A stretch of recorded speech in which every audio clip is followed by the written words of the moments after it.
What is up, everyone? It's your boy Chaz. Welcome to Chazbarian Studios, where we don't just make videos, we keep it real about how you protect your creativity online. Whether you're hustling in CapCut or just browsing your options, I need you to hold up. Seriously, do not skip this one. Okay? You're going to want to hear this, especially if you're a creator that loves to use CapCut. All right, so let's get this out of the open. I don't necessarily use CapCut for many projects. I've only used it probably once for a music video, twice, I'm not too sure. But I've seen the options in CapCut and I've seen how easy it is to edit in CapCut as well. It's very, very beginner friendly. I roll with Final Cut Pro, bought it once, own it for life, especially when it comes to MacBooks. For my desktop PC, I use Adobe Premiere Pro. Just in case I just don't want to edit on my MacBook on the go, I use my desktop to just do it right there. So with that out the way, and no one's making me money rent every month just to edit my own stuff. But me, I look out for creators, and what I found out about CapCut's latest terms of service, yeah, if I did use CapCut, I'd uninstall it so fast my mouse would catch on fire. Fire. Okay, so let's get into why though. The terms of service, yeah, those things nobody really reads but everyone agrees to it. They're not just background noises; they're contracts. Even the free apps, even the you're just editing for fun tools for CapCut. The TOS I'm talking about just updated, and it was like June 12th, 2025. So yes, the current month. You blinked and boom, your rights might have changed. And frankly, in case you didn't know, it's CapCut is owned by ByteDance. Yep, the TikTok people. I always laugh when folks are like, "Oh, I'm not on TikTok." Privacy, and then turn around and edit their whole channel in CapCut. Bro, that's that's fucking wild. Here's the deal though. Free or paid. These terms apply to you. I'm not trying to scare you, but I am trying to put you on a game because most people have no idea what they're clicking agree to. And it's true. A lot of us just skip on to the next scene once we just press, oh yeah, we've read it and continue. That's I'm pretty sure that's 90% of us. Only the 10% would be like, okay, very worry and just like, and I'm part of that 10%. I actually like to know what the hell I'm getting myself into. Even if it takes me a long time to research and actually read through everything, I take my time and actually read it. But now here's where it gets spicy though, right? Capcom's TOS says you own your stuff. Cool.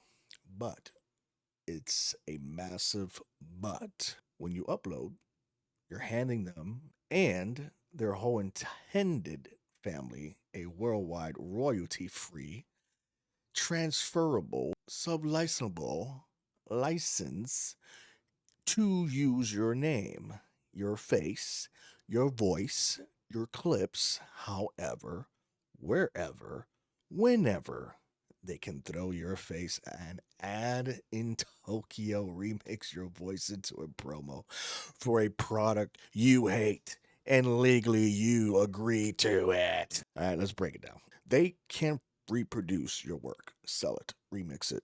No royalties, no credit, no permission needed. If your stuff gets used by CapCut or some rando third party for marketing, you have zero rights to preview or approve it. They could crop, chop, memify your video however they want. And the best part, they get these rights forever. Forever, ever. You can delete the app, move to Mars, doesn't freaking matter. Your content still theirs to use. So yes, it's bad. It's bad. I'm not just picking on CapCut either. I got burned by Adobe Express a lot of times. The subscription thing does kill me. It's one thing about Adobe I cannot stand is the subscriptions, which is why I'm happy that I got Well, I feel like I do need to convert into DaVinci Resolve. A lot of people are using it. I'm doing my research on DaVinci Resolve right now as we speak. But for right now, I'm content with Final Cut Pro, and I am somewhat content with Adobe Premiere Pro because of the fact that the only reason I say I'm somewhat content is because obviously the subscription, but the features are amazing. Though it was the next big thing, obviously. Then I read their TOS, and it was the same story. So hey, thanks for your work. We're gonna use it to train our AI. And nope, you can't opt out, dumbass. That was a deal breaker for me. I ditched my Adobe subscription, stuck with Final Cut, and never looked back. So, with that being said, I literally uninstalled it from my desktop because of that. Once I read the TOS for CapCut, I went ahead and read the TOS for Adobe, and I was just like, okay, goodbye.